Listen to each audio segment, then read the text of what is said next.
everyone, I wanted to give you all a quick update. As you know, I have finished book 1 and book 2, and so I have started book 3. I have finished chapters 1 and 2, and we are moving on to chapter 3. I'm working right now on getting all of the paragraph synopsises done for each of the chapters so that I can kind of figure out the plot beats and how I want to weave the entire story together and connect all the plots and everything. And I figured out and changed some of Hamish's stuff because I realized, one, Lachlan is going to be in it a ton because Hamish and Lachlan are like best buds. They are inseparable. They're always together. So I need to include a lot of stuff with Lachlan and what's going on with him.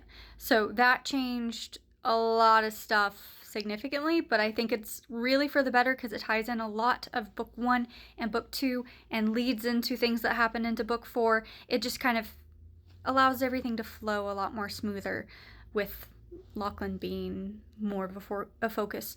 And so I'm really excited because I feel like it's starting to get a lot more depth now, and I do enjoy writing the early chapters because it's so fun to kind of set up the characters' mindsets, the things they're struggling with, or the things that they think they don't struggle with at all, because that also requires character growth if they think that nothing's wrong with them. Astrid.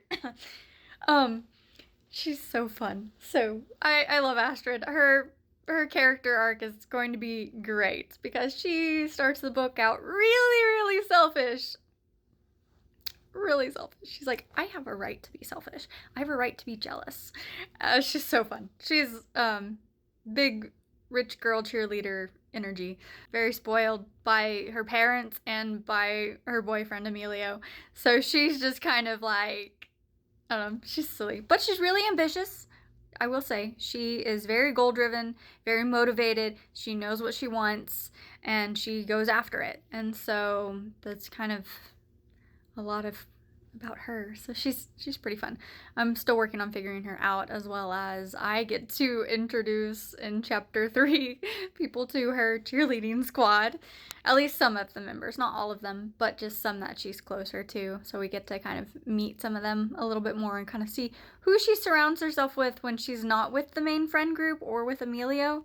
And I think that's really fun. And we also get to see a lot more of Emilio, and he's personally one of my favorite characters. And I might be biased because Hamish is also my favorite character, and their stories are just so fun. They're both nerds. They're huge nerds. They love anime, they love cosplay.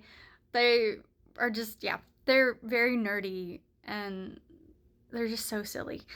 So I'm very excited to kind of explore everybody's stories more. But yeah,